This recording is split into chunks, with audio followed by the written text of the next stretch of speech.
ഇവിടെ നമ്മുടെ അമ്മയുടെ മക്കളെ നമുക്ക് ഒരു പ്രധാനമായിട്ടൊരു കാര്യം മനസ്സിലാക്കേണ്ടതുണ്ട്. അത് അവതാരത്തിൻ്റെ കാര്യം. നമ്മൾ സാധാരണ നമ്മൾ ഈ പ്രാരബ്ധം എന്നുള്ള വാക്ക് കേട്ടിട്ടുണ്ട്. നമ്മളെല്ലാവരും ഇവിടെ വന്നിട്ടുണ്ട്, ഇവിടെയുണ്ട്. അമ്മയുടെ മക്കളായി നമ്മൾ ജനിച്ചത് നമ്മൾ വലിയൊരു കഴിഞ്ഞ എത്രയോ ജന്മങ്ങൾ നമ്മൾ നല്ല കാര്യം നല്ല പുണ്യങ്ങൾ ചെയ്തുകൊണ്ടാണ് നമുക്ക് അമ്മയെപ്പോലൊരു സദ്ഗുരുവും അമ്മയെ നമുക്ക് കിട്ടാനുള്ള കാരണം ഇതാണ്. അത് പ്രാരബ്ധം എന്ന് പറയും.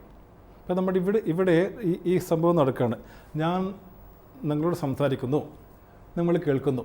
ഇവിടെ രണ്ട് തരം പ്രാരബ്ധം നടക്കുന്നുണ്ട്. അതായത് നമ്മുടെ ശാസ്ത്രത്തിൽ പറയുന്നത് ഒന്ന് വ്യഷ്ടി പ്രാരബ്ധം, രണ്ടാമത്തെ സമഷ്ടി പ്രാരബ്ധം. അതൊരു ഉദാഹരണം പറയാം. ഞാൻ എൻ്റെ കുടുംബത്തിൽ ജനിക്കുകയാണ്. ഞാൻ ഈ കുടുംബത്തിൽ ഈ വ്യക്തിയുടെ മകനായി ജനിച്ചു, ഈ അച്ഛൻ്റെയും അമ്മയുടെയും മകനായി ജനിച്ചു. അവിടെ ആ ജന്മം നടന്നു കഴിഞ്ഞാൽ അവിടെ രണ്ട്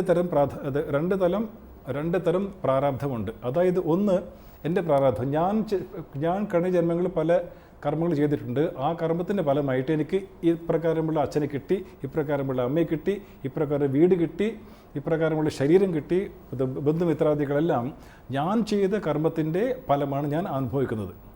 ഇതിന് വ്യഷ്ടി ഇൻഡിവിജ്വൽ പ്രാരബ്ധം എന്ന് പറയും. ഒരു വ്യക്തിയുടെ പ്രാരബ്ധം, ഇൻഡിവിജ്വൽ പ്രാരബ്ധം. അതേ സമയത്ത് സമഷ്ടി പ്രാരബ്ധം എന്ന് പറയുമ്പോൾ എൻ്റെ അച്ഛനും അമ്മയും എന്തോ പുണ്യം ചെയ്തിട്ടുണ്ട്, അതുകൊണ്ട് എന്നെപ്പോലെ പുത്രൻ അവർക്ക് കിട്ടി. എൻ്റെ സഹോദരന്മാർ അവരെന്തൊക്കെയോ കർമ്മങ്ങൾ ചെയ്തിട്ടുണ്ട്, അതുകൊണ്ട് അവർക്കും എന്നെപ്പോലെ ഒരു സഹോദരനെ കിട്ടി. അപ്പോഴിവിടെ ഒരു കുടുംബത്തിൽ ഞാൻ ജനിച്ചു കഴിഞ്ഞാൽ അവിടെ എൻ്റെ വ്യക്തിപരമായ പ്രാരബ്ധവും ഇവരെല്ലാം ചേർന്ന പ്രാരബ്ധമുണ്ട്. വ്യഷ്ടി പ്രാരബ്ധം, ഇൻഡിവിജ്വൽ പ്രാരബ്ധം, പിന്നെ സമഷ്ടി പ്രാരബ്ധം, എല്ലാവരും ഇത് കൂട്ടമായ പ്രാരബ്ധം. വ്യക്തികളായ നമ്മൾക്കെല്ലാവർക്കും രണ്ട് തരം പ്രാരബ്ധമുണ്ട്. ഇപ്പം എനിക്ക് എൻ്റെ ഇൻഡിവിജ്വൽ പ്രാരബ്ധമുണ്ട്, പിന്നെ നമ്മളെല്ലാവരും പ്രാരബ്ധമുണ്ട്. ഇപ്പം ഞാൻ സംസാരിക്കുമ്പോൾ ഇവിടെ നിങ്ങളോട് സംസാരിക്കുമ്പോൾ എന്തോ കഴിഞ്ഞ ജന്മത്തിൽ എന്തോ മഹാപുണ്യം ചെയ്ത് കാണും. കാരണം ഈ ഇങ്ങനെയുള്ള കാര്യങ്ങൾ സംസാരിക്കുന്നത് ഒരു മഹാപുണ്യമാണ്. അപ്പോൾ ഞാൻ കഴിഞ്ഞ ജന്മ ജീവിതത്തിലെ പുണ്യകർമ്മം കൊണ്ടാണ് എനിക്ക് അമ്മയുടെ മക്കളോട് സംസാരിക്കാൻ സാധിക്കുന്നത്. അതെൻ്റെ വ്യഷ്ടി പ്രാരബ്ധം. അതേ സമയത്ത് ഇത്രയും ശ്രോതാക്കൾ കേൾക്കുന്നത് നമ്മുടെ നല്ല പ്രാരബ്ധമുണ്ട്. നമ്മൾ കഴിഞ്ഞ ജന്മത്തിൽ നമ്മൾ നല്ല കർമ്മങ്ങൾ ചെയ്തുകൊണ്ട് ഈ സത്സംഗം കേൾക്കാൻ നമ്മൾക്കൊരു ഭാഗ്യം കിട്ടി. അപ്പോൾ ഇവിടെ സംഭവിക്കുന്നത് വ്യഷ്ടി പ്രാരബ്ധം, സമഷ്ടി പ്രാരബ്ധം, രണ്ട് പ്രാരബ്ധമായി. പക്ഷേ അമ്മയെപ്പോലുള്ള അവതാരങ്ങളുടെ കാര്യം നോക്കുകയാണെങ്കിൽ അമ്മയ്ക്ക് ഒരേ ഒരു പ്രാരബ്ധം മാത്രമേ ഉള്ളൂ. അമ്മയ്ക്ക് സമഷ്ടി പ്രാരബ്ധം മാത്രമേ ഉള്ളൂ. നമ്മളെല്ലാവരും കൂടി അമ്മയെ ഭഗവാനെ രക്ഷിക്കണേ എന്ന് പ്രാർത്ഥിച്ചുകൊണ്ട് നമ്മുടെ ഈ സമഷ്ടി പ്രാർത്ഥന കേട്ടുകൊണ്ട് വന്നവരാണ് അവതാരങ്ങൾ. അമ്മ എന്ത് കർമ്മം ചെയ്തിട്ടാണ് അമ്മയ്ക്ക് വ്യക്തി പ്രാരബ്ധമില്ല. ഞാൻ നല്ല കർമ്മം ചെയ്തുകൊണ്ടാണ് ഈ കുടുംബം ജനിച്ചത്, അങ്ങനെ അമ്മയ്ക്കില്ല. അമ്മയുടെ കുടുംബം ഒരുപാട് പുണ്യകർമ്മങ്ങൾ ചെയ്തുകൊണ്ട് അവർക്ക് ആ പരാശക്തി അവരുടെ കുടുംബത്തിൽ ജനിച്ചു.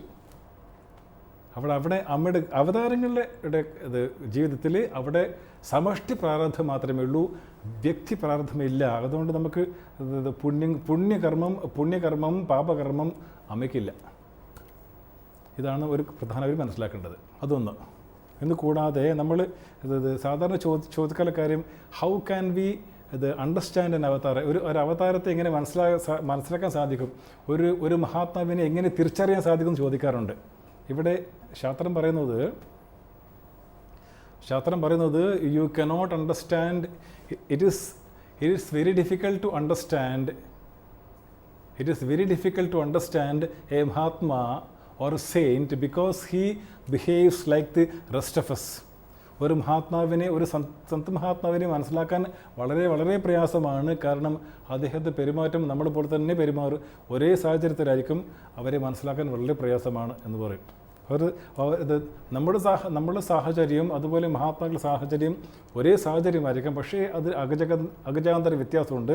ഒരു എക്സാമ്പിൾ പറയാം. ഒരു തീവ്രവാദിയെ പോലീസുകാർ അറസ്റ്റ് ചെയ്തുകൊണ്ടാണ്. അപ്പോൾ തീവ്രവാദി നമ്മൾ കാണുന്ന കാഴ്ച, ഒരു വ്യക്തി ഇങ്ങനെ നിന്നുകൊണ്ട് ആ വ്യക്തിയുടെ ചുറ്റും 100 പോലീസുകാർ ഇങ്ങനെ തോക്കുമെടുത്തേക്കാണ്. ഇതാണ് നമ്മൾ കാണുന്ന കാഴ്ച. ഒരു വ്യക്തി, ആ വ്യക്തിയുടെ ചുറ്റും പോലീസുകാർ, ഒരു തീവ്രവാദിയാണ്, അത് കൊണ്ടുപോകണം. അതേ സമയത്ത് നമ്മുടെ മുഖ്യമന്ത്രി അല്ലെങ്കിൽ പ്രധാനമന്ത്രി വരുമ്പോൾ അദ്ദേഹത്തിന് ചുറ്റും ഒരുപാട് പോലീസുകാരാണെന്ന്.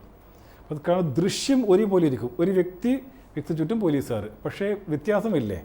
തീവ്രവാദിയുടെ കാര്യത്തിൽ തീവ്രവാദി ഇത് പോലീസുകാരുടെ കയ്യിലാണ്. അദ്ദേഹം നിസ്സഹായനാണ് തീവ്രവാദി. നേരെ മറിച്ച് പ്രധാനമന്ത്രി he's the commander, he's the master. തൻ്റെ ചുറ്റും 100 പോലീസുകാരുടെ ഞാൻ പറഞ്ഞതുപോലെ പോലീസുകാരെ കേൾക്കണം.